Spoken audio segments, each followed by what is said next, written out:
On Education. By Arthur Schopenhauer. Arthur Schopenhauer, 1788 to 1860, was a German philosopher. He is best known for his 1818 work The World as Will and Representation, which characterizes the phenomenal world as the product of a blind and insatiable noumenal will. Since his death in 1860, his philosophy has had a special attraction for those who wonder about life's meaning. Along with those engaged in music, literature, and the visual arts. Let's listen to his essay.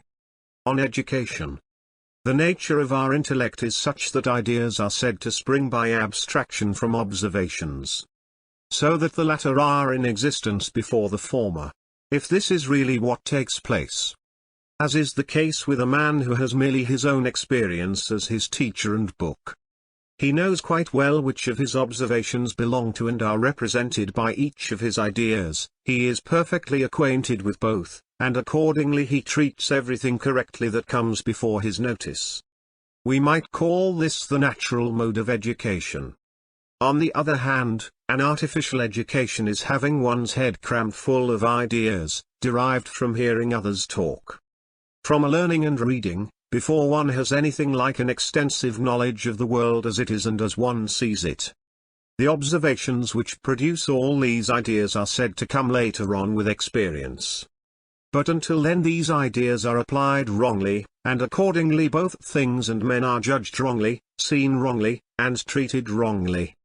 And so it is that education perverts the mind, and this is why, after a long spell of learning and reading, we enter the world, in our youth, with views that are partly simple, partly perverted. Consequently we comport ourselves with an air of anxiety at one time, at another of presumption. This is because our head is full of ideas which we are now trying to make use of, but almost always apply wrongly. This is the result of sweet putting the cart before the horse. Since we are directly opposing the natural development of our mind by obtaining ideas first and observations last, for teachers, instead of developing in a boy his faculties of discernment and judgment, and of thinking for himself, merely strive to stuff his head full of other people's thoughts.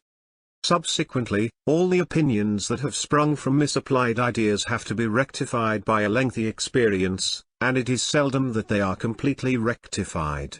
This is why so few men of learning have such sound common sense as is quite common among the illiterate. From what has been said, the principal point in education is that one's knowledge of the world begins at the right end, and the attainment of which might be designated as the aim of all education. But, as has been pointed out, this depends principally on the observation of each thing preceding the idea one forms of it. Further, that narrow ideas precede broader, so that the whole of one's instruction is given in the order that the ideas themselves during formation must have followed. But directly this order is not strictly adhered to, imperfect and subsequently wrong ideas spring up, and finally there arises a perverted view of the world in keeping with the nature of the individual, a view such as almost everyone holds for a long time, and most people to the end of their lives. If a man analyzes his own character, he will find that it was not until he reached a very ripe age, and in some cases quite unexpectedly, that he was able to rightly and clearly understand many matters of a quite simple nature.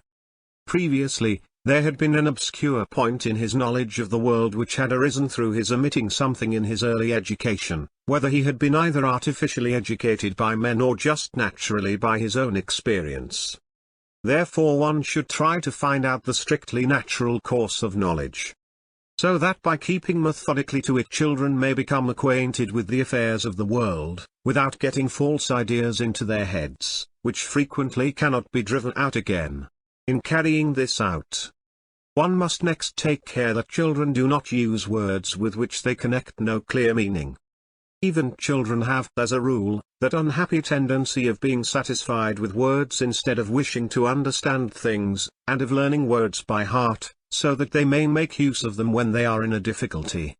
This tendency clings to them afterwards, so that the knowledge of many learned men becomes mere verbosity. However, the principal thing must always be to let one's observations precede one's ideas, and not the reverse as is usually and unfortunately the case, which may be likened to a child coming into the world with its feet foremost. Or a rhyme begun before thinking of its reason. While the child's mind has made a very few observations, one inculcates it with ideas and opinions, which are, strictly speaking, prejudices. His observations and experience are developed through this ready-made apparatus instead of his ideas being developed out of his own observations. In viewing the world, one sees many things from many sides. Consequently, this is not such a short or quick way of learning as that which makes use of abstract ideas, and quickly comes to a decision about everything. Therefore preconceived ideas will not be rectified until late, or it may be they are never rectified. For, when a man's view contradicts his ideas, he will reject at the outset what it renders evident as one-sided, nay, he will deny it and shut his eyes to it, so that his preconceived ideas may remain unaffected. And so it happens that many men go through life full of oddities, caprices, fancies, and prejudices, until they finally become fixed ideas. He has never attempted to abstract fundamental ideas from his own observations and experience, because he has got everything ready-made from other people, and it is for this very reason that he and countless others are so insipid and shallow. Instead of such a system, the natural system of education should be employed in educating children. No idea should be impregnated but what has come through the medium of observations, or at any rate been verified by them. A child would have fewer ideas, but they would be well grounded and correct. It would learn to measure things according to its own standard and not according to another's. It would then never acquire 1,000 whims and prejudices which must be eradicated by the greater part of subsequent experience and education. Its mind would henceforth be accustomed to thoroughness and clearness, the child would rely on its own judgment, and be free from prejudices. And, in general, children should not get to know life, in any aspect whatever, from the copy before they have learnt it from the original. Instead, therefore, of hastening to place mere books in their hands, one should make them gradually acquainted with things and the circumstances of human life, and above everything one should take care to guide them to a clear grasp of reality, and to teach them to obtain their ideas directly from the real world, and to form them in keeping with it, but not to get them from elsewhere, as from books, fables, or what others have said, and then later to make use of such ready-made ideas in real life. The result will be that their heads are full of chimeras and that some will have a wrong comprehension of things, and others will fruitlessly endeavor to remodel the world according to those chimeras, and so get onto wrong paths both in theory and practice. For it is incredible how much harm is done by false notions which have been implanted early in life, only to develop later on into prejudices. The later education which we get from the world and real life must be employed in eradicating these early ideas. And this is why, as is related by Diogenes Laertius, Antisthenes gave the following answer: Rho omega tau eta theta epsilon iota sigma tau iota tau omega nu mu alpha theta eta mu alpha tau omega nu alpha gamma kappa alpha iota omicron tau alpha tau omicron nu phi eta tau omicron kappa alpha pi omicron mu alpha theta epsilon iota nu. Interrogatus quina messit disciplina maxime necessaria, mala, inquit, didacia. Children should be kept from all kinds of instruction that may make errors possible until their 16th year, that is to say, from philosophy, religion, and general views of every description. Because it is the errors that are acquired in early days that remain, as a rule, ineradicable, and because the faculty of judgment is the last to arrive at maturity. They should only be interested in such things that make errors impossible, such as mathematics, in things which are not very dangerous, such as languages, natural science, history, and so forth. In general, the branches of knowledge which are to be taken up at any age must be within reach of the intellect at that age and perfectly comprehensible to it.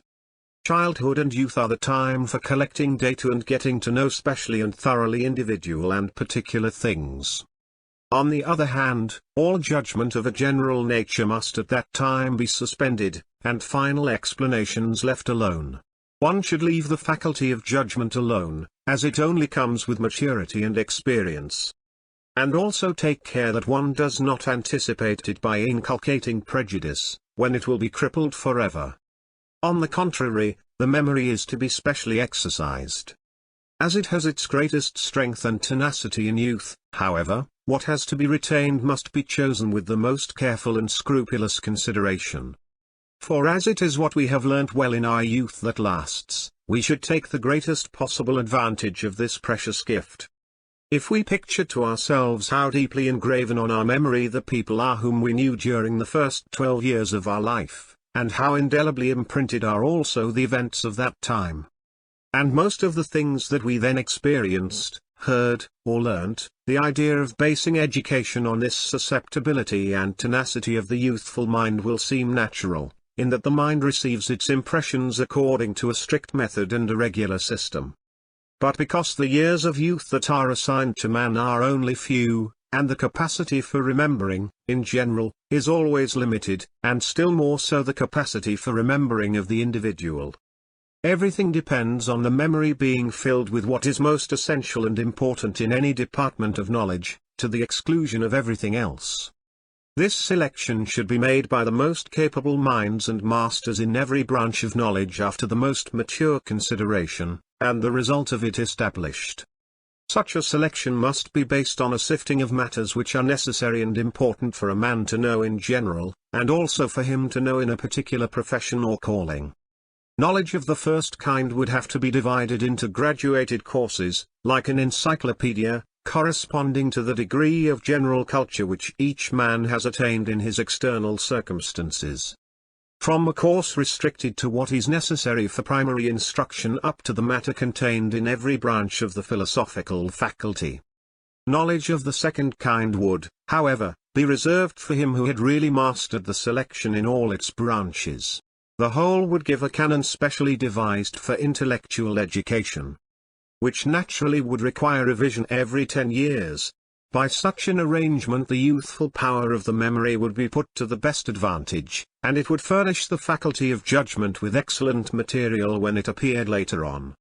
What is meant by maturity of knowledge is that state of perfection to which any one individual is able to bring it, when an exact correspondence has been effected between the whole of his abstract ideas and his own personal observations, whereby each of his ideas rests directly or indirectly on a basis of observation, which alone gives it any real value, and likewise he is able to place every observation that he makes under the right idea corresponding to it. Maturity of knowledge is the work of experience alone, and consequently of time. For the knowledge we acquire from our own observation is, as a rule, distinct from that we get through abstract ideas. The former is acquired in the natural way, while the latter comes through good and bad instruction and what other people have told to us. Consequently, in youth there is generally little harmony and connection between our ideas, which mere expressions have fixed, and our real knowledge, which has been acquired by observation. Later they both gradually approach and correct each other. But maturity of knowledge does not exist until they have become quite incorporated. This maturity is quite independent of that other kind of perfection, the standard of which may be high or low, I mean the perfection to which the capacities of an individual may be brought. It is not based on a correspondence between the abstract and intuitive knowledge, but on the degree of intensity of each. The most necessary thing for the practical man is the attainment of an exact and thorough knowledge of what is really going on in the world, but it is also the most irksome. For a man may continue studying until old age without having learnt all that is to be learnt, while one can master the most important things in the sciences in one's youth. In getting such a knowledge of the world, it is as a novice that the boy and youth have the first and most difficult lessons to learn. But frequently even the matured man has still much to learn. The study is of considerable difficulty in itself, but it is made doubly difficult by novels, which depict the ways of the world and of men who do not exist in real life. But these are accepted with the credulity of youth, and become incorporated with the mind, so that now, in the place of purely negative ignorance, a whole framework of wrong ideas, which are positively wrong, crops up, subsequently confusing the schooling of experience and representing the lesson it teaches in a false light. If the youth was previously in the dark, he will now be led astray by a will-o'-the-wisp, and with a girl this is still more frequently the case. They have been deluded into an absolutely false view of life by reading novels, and expectations have been raised that can never be fulfilled. This generally has the most harmful effect on their whole lives. Those men who had neither time nor opportunity to read novels in their youth, such as those who work with their hands, have decided advantage over them. Few of these novels are exempt from reproach, nay, whose effect is contrary to bad. Before all others, for instance, Gil Blas and the other works of Le Sage, or rather their Spanish originals, further, The Vicar of Wakefield, and to some extent the novels of Walter Scott. Don Quixote may be regarded as a satirical presentation of the error in question. End of the essay. Thank you. Thank you.